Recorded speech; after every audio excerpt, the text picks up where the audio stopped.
নমস্কাৰ মৰমৰ ছাত্ৰ ছাত্ৰীসকল, আজি মই তোমালোকক পাইৰ ধাৰণাটো বুজাই দিম।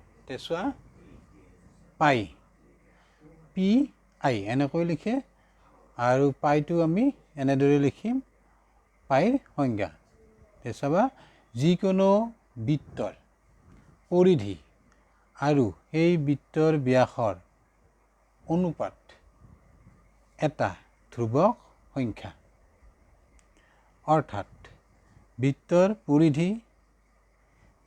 পৰিধিক সেই বৃত্তৰ ব্যাসেৰে হৰণ কৰিলে আমি এটা কি পাম?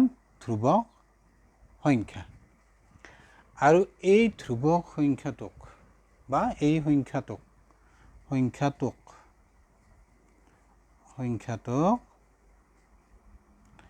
গ্ৰীক আখৰ পাইৰে বুজোৱা হয়।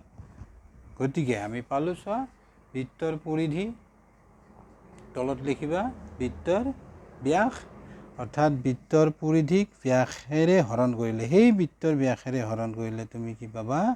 এটা ধ্ৰুৱ সংখ্যা। আৰু এই ধ্ৰুৱ সংখ্যাটোক আমি এই পাইৰে আমি বুজাম। আৰু এই ধাৰণাটো তোমালোকৰ মনত থাকিব লাগিব।